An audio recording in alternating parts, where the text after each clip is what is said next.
Hello à tous, c'est Audrey, bienvenue sur Choc Mail Pop & Geek. On se retrouve ce soir pour une review manga de folie. Oui, je sais, je vous le dis à chaque fois, mais à chaque fois c'est du lourd et j'ai envie de dévorer instantanément tous les livres que je viens d'acheter.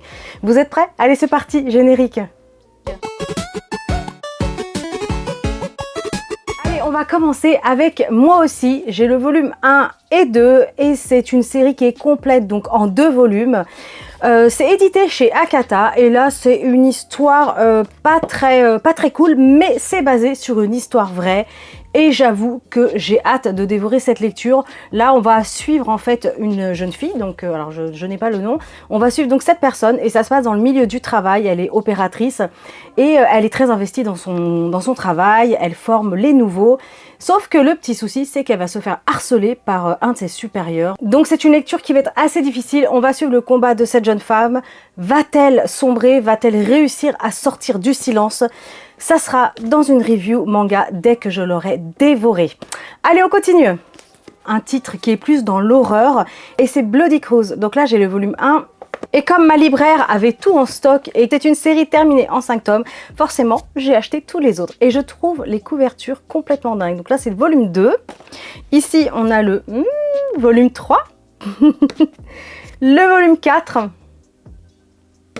Et enfin, le volume 5 qui est dans les tons bleuté noir, qui est juste superbe. Alors, je vais pas vous en dire trop, mais parce que je l'ai pas encore lu déjà, et puis que c'est pas le but de la vidéo, je vous ferai une petite review. Donc là, on va suivre une famille qui part pour une croisière, et la croisière va prendre une toute autre tournure. On va vers du vampirisme, mais pas que, de ce que j'ai compris. Donc un bon petit manga d'horreur comme on les aime, avec du sang. Et c'est édité chez Omake Manga. La review va arriver bientôt, moi je vous le dis. Alors ensuite, on va continuer avec cette lecture, avec un titre compliqué à prononcer, Idamari go Kikoeru. Voilà, je crois que c'est en français, entends-tu le soleil? Ah ben voilà, c'est écrit. Entends-tu le chant du soleil? Alors, c'est le premier manga de cette autrice, c'est Fumiko Yuki. Et c'est surtout que c'est le premier achat manga yaoi. Pour ceux qui ne connaissent pas les mangas yaoi, c'est tout simplement une histoire d'amour entre deux garçons. Donc là, c'est le tout premier que j'achète. J'ai vraiment hâte de le découvrir. On me l'a énormément recommandé par mon chéri d'amour, par des amis, par ma petite libraire. Donc j'avoue que c'est le premier. C'est le premier. Je ne sais pas du tout à quoi m'attendre, mais apparemment c'est juste incroyable. Donc j'ai acheté les 2 premiers pour démarrer.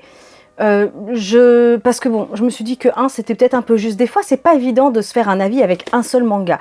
Donc, elle avait les 2 en stock, ma libraire. J'ai acheté les 2 volumes et ils ne sont d'ailleurs pas du tout de la même taille. Il y en a un, c'est un gros pavé. Le volume 2, c'est vraiment énorme. Et là, c'est chez Anna Yaol. Voilà, collection Anna. J'ai vraiment hâte de découvrir. En tout cas, si vous, de votre côté, vous avez déjà lu des mangas yaoi comme ça, n'hésitez pas à me le dire en commentaire.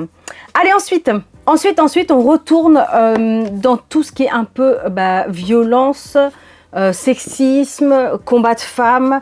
Voilà, c'est pas très gai, mais j'adore switcher mes lectures. Voilà, je peux passer vraiment de lectures shoujo, donc avec des triangles amoureux, avec des duos amoureux, enfin bref, comme yaoi, ou alors quelque chose de vraiment plus horrifique.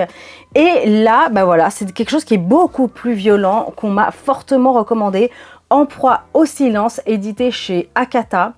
Et j'ai acheté les 2 premiers volumes parce que, comme je vous disais juste avant, j'aime bien me faire quand même une petite idée avec 2 volumes. Voilà. Je ne sais pas trop à quoi m'attendre, sauf que on va suivre cette personne qui a été victime de violences.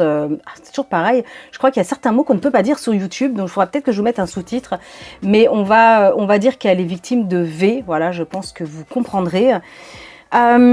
Et ça va parler de son combat au quotidien, de sa reconstruction, et c'est surtout que j'ai cru comprendre que non seulement elle a subi déjà ça une fois, mais qu'en plus elle est en proie à cette personne. Elle continue de le voir, c'est assez glaçant apparemment. Donc ça, pareil, je vais le dévorer rapidement et je vous ferai en tout cas un petit retour sur les 2 premiers volumes.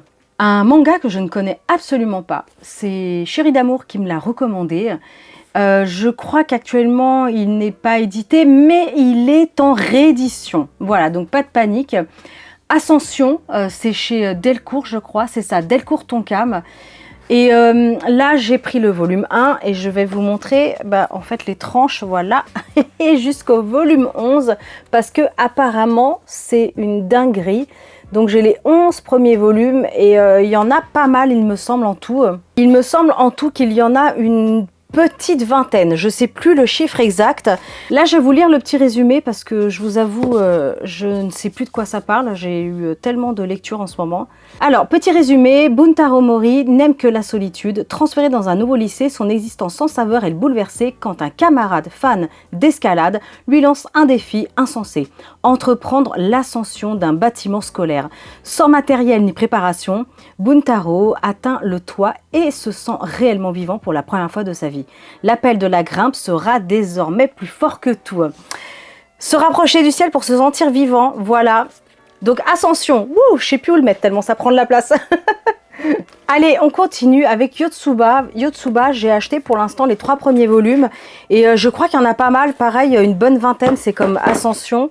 Je les mets dans l'ordre, voilà, pour vous montrer. Donc on a le volume 1 qui est juste ici, ça a l'air tout mignon, hein. Le volume 2, un manga que je ne connaissais pas, donc volume 3, pareil, c'est Chérie d'amour, ça qui m'a dit ça va te plaire, prends-les, donc je lui fais confiance. Du coup, je vais vous lire le résumé parce que je ne sais pas trop à quoi m'attendre et qu'il n'y a pas le résumé au dos. On va donc suivre Yotsuba, une énergique petite fille de 6 ans qui vient d'emménager en ville. Elle vit entourée de son père qui ne cesse de lui faire des recommandations et de ses nouveaux voisins, la famille Ayase, avec 3 filles plus âgées.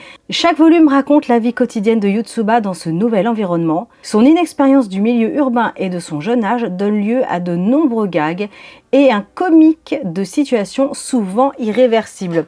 Voilà, donc je pense que ça va être un petit peu tranche de vie et ça a l'air tout mignon en tout cas. Regardez, je pense que ça doit être assez fun quand on voit les jaquettes à l'arrière. Donc voilà, Yotsuba, comme je vous disais, hein, terminé, si je ne me trompe pas, en une vingtaine de volumes. Ensuite, je vais continuer avec Saturn Return, le volume 1 qui est juste ici et le volume 2, tac, qui est juste là. Donc là, on va suivre donc cette personne qui est une romancière et qui a le syndrome de la page blanche. Mais une nuit, en fait, son destin va basculer parce qu'elle fait le rêve étrange d'un ami et en fait, le lendemain, elle apprend que cette personne est décédée. Ce qui va se passer, c'est qu'elle retourne à Osaka avec son éditeur, mais ce voyage va faire remonter des souvenirs assez douloureux. Donc voilà, une romancière en panne d'inspiration. Donc là, je pense qu'elle va avoir de quoi écrire. J'ai trop hâte de les lire. Alors ensuite, j'ai acheté les carnets de l'apothicaire que l'on m'a conseillé. Je ne sais pas trop de quoi ça parle, à part que cette jeune fille prépare des potions et certains poisons même. Et donc ça va se passer au cœur du palais impérial. Mais je vous avoue que je n'en sais pas plus et je ne veux pas trop me spoiler parce que j'ai envie de découvrir ça tranquillement. Donc là, c'est la version coffret qui est vraiment très jolie. D'ailleurs, c'est Kyun qui fait ça. Et on peut aussi, bien sûr, l'acheter sans le coffret. Bon, bah écoutez, c'est tout pour aujourd'hui. J'espère en tout cas que ça vous aura beaucoup plu. Continuez de liker, partager, de commenter. Ça me fait très plaisir d'avoir vos retours en commentaire. Et moi, je vous dis à très bientôt pour une nouvelle capsule. Ciao!